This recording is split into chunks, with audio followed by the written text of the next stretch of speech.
بسم اللہ الرحمن الرحیم۔ محترم سامعین کرام، السلام علیکم ورحمۃ اللہ وبرکاتہ۔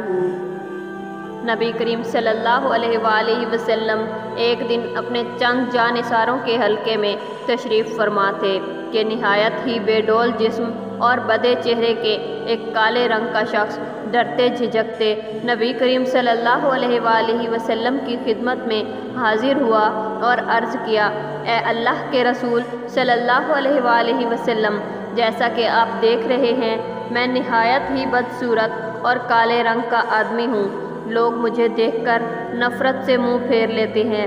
کیا مجھ جیسا بدصورت آدمی بھی جنت میں داخل ہو سکے گا؟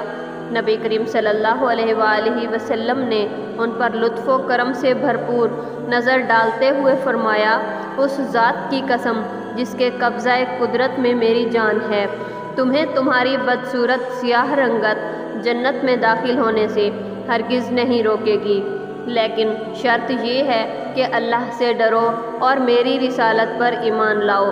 نبی کریم صلی اللہ علیہ وآلہ وسلم کا ارشاد سن کر ان صاحب کا چہرہ خوشی سے چمک اٹھا، ان کی زبان پر بے اختیار کلمہ شہادت جاری ہو گیا۔ پیارے ناظرین، حضرت سعد الاسود رضی اللہ تعالی عنہ کا اصل نام تو سعد تھا، لیکن ان کی غیر معمولی سیاہ رنگت کی وجہ سے لوگ ان کو سعد الاسود یا اسود کہا کرتے تھے۔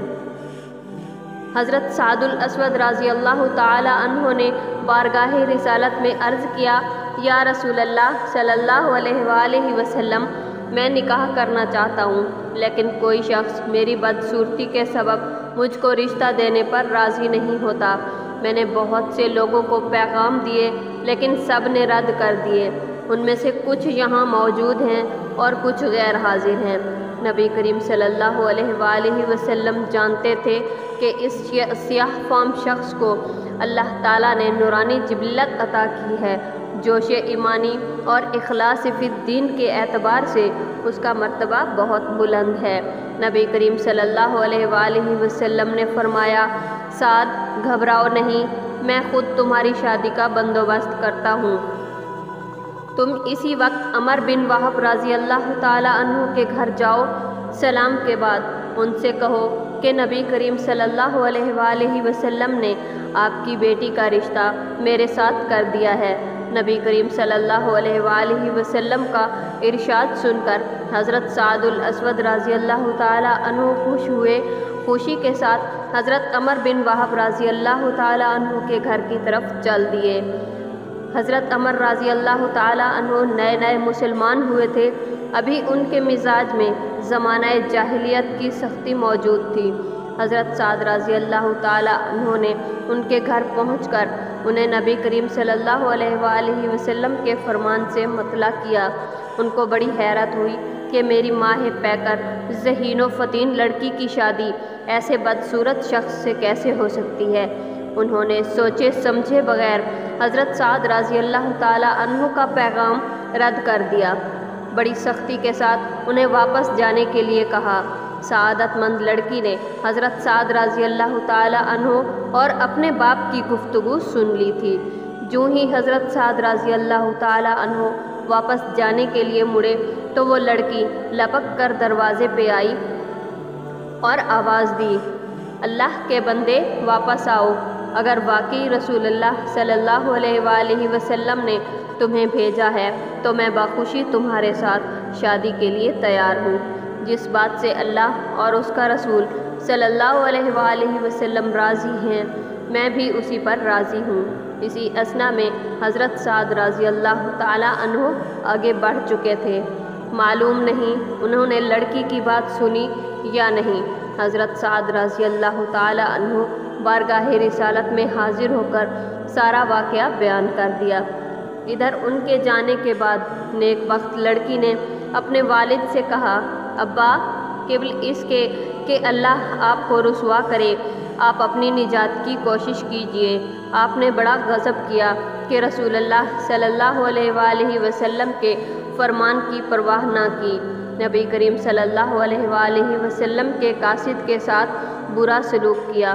عمر بن وہب نے لڑکی کی بات سنی تو اپنے انکار پر سخت پشیماں ہوتے ہوئے ڈرتے ہوئے بارگاہ نبوی میں حاضر ہوئے۔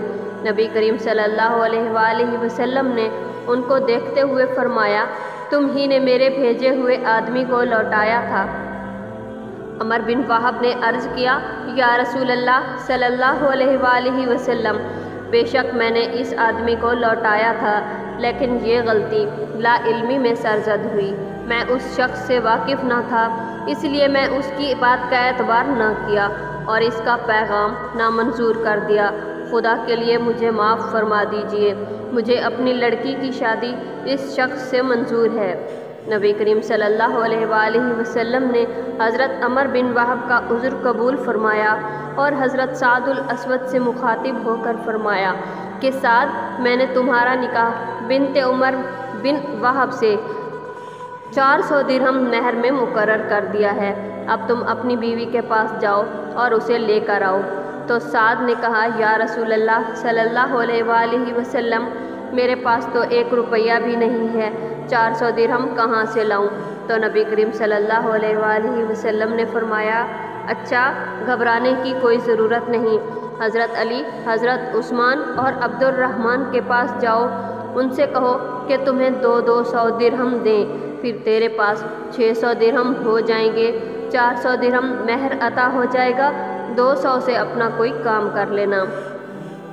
حضرت سعد حضرت علی، حضرت عثمان اور حضرت عبد الرحمن رضی اللہ تعالیٰ عنہ کے پاس گئے، انہوں نے خوش ہو کر 200 درہم سے بھی زیادہ دیا۔ حضرت سعد رضی اللہ تعالیٰ عنہ سیدھے بازار گئے، ارادہ کیا کہ دلہن کے لیے کچھ تحائف خریدیں۔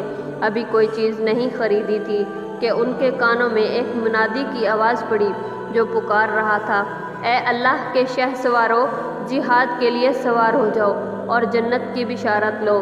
سعد رضی اللہ تعالیٰ عنہ جوان تھے، نئی شادی ہوئی تھی، دل میں ہزاروں امنگیں اور ارمان تھے، لیکن منادی کی آواز سن کر تمام جذبات پر جوش ایمانی غالب آ گیا۔ 9 عروس کے لیے تحائف خریدنے کا خیال دل سے یکسر غائب ہو گیا۔ جو رقم اس مقصد کے لیے ساتھ لائے تھے، اس سے گھوڑا، تلوار اور نیزہ خریدا۔ سر پر امامہ باندھ کر نبی کریم صلی اللہ علیہ وآلہ وسلم کی قیادت میں غزوہ پر جانے والے مجاہدین کے ساتھ شامل ہو گئے۔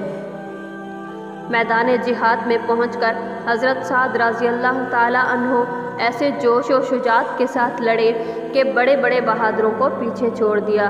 ایک موقع پر گھوڑا چھوٹ گیا تو اس کی پشت پر سے کود پڑے اور آستین چڑھا کر لڑنا شروع کر دیا۔ اس وقت نبی کریم صلی اللہ علیہ وآلہ وسلم نے ان کے ہاتھوں کی سیاہی دیکھ کر شناخت کر لیا اور آواز دی، سعد! لیکن سعد اس وقت دنیا و ما فیہا سے بے خبر اس جوش و خروش کے ساتھ لڑ رہے تھے کہ اپنے آقا نبی کریم صلی اللہ علیہ وآلہ وسلم کی آواز کی خبر بھی نہ ہوئی۔ نبی کریم صلی اللہ علیہ وآلہ وسلم کو حضرت سعد الاسود کے زخمی ہونے کی خبر ہوئی تو نبی کریم صلی اللہ علیہ وآلہ وسلم ان کے پاس تشریف لائے، ان کا سر اپنی گود میں رکھا تو اس کی روح پرواز ہو گئی۔ نبی کریم صلی اللہ علیہ وآلہ وسلم حضرت سعد کو دیکھ کر روئے، پھر مسکرائے، پھر نبی کریم صلی اللہ علیہ وآلہ وسلم نے منہ پھیر دیا۔ صحابہ کرام نے عرض کیا، یا رسول اللہ صلی اللہ علیہ وآلہ وسلم، آپ پہلے سعد کو دیکھ کر روئے، پھر مسکرائے، پھر منہ پھیر دیا۔ تو نبی کریم صلی اللہ علیہ وآلہ وسلم نے فرمایا، رویا تو سعد کی جدائی میں مسکرایا سعد کا جنتی محل دیکھ کر۔ منہ اس لیے پھیرا کہ حوریں سعد کے استقبال کے لیے دوڑ کر آ رہی تھیں تو ان کی سفید پنڈلیاں نظر آ رہی تھیں۔ شرم و حیا کی وجہ سے منہ پھیر لیا کہ نبی کریم صلی اللہ علیہ وآلہ وسلم نے فرمایا، میں نے سعد کا نکاح عمر بن وہب کی لڑکی سے کر دیا تھا، اس لیے اس کے متروکہ سامان کے مالک وہی لڑکی ہے۔ سعد کے ہتھیار، گھوڑا اسی کے پاس پہنچا دو، اس کے ماں باپ سے جا کر کہہ دو، اب خدا نے تمہاری لڑکی سے بہتر لڑکی سعد کو عطا کر دی اور اس کی شادی جنت میں ہو گئی۔ قبول اسلام کے بعد حضرت سعد الاسود نے اس دنیا فانی میں بہت کم عرصہ قیام کیا، لیکن اس مختصر مدت میں انہوں نے اپنے جوش و ایمان اور اخلاص عمل کے لیے جو نقوش صفحۂ تاریخ پر ثبت کیے، مشعل راہ بنے رہیں گے۔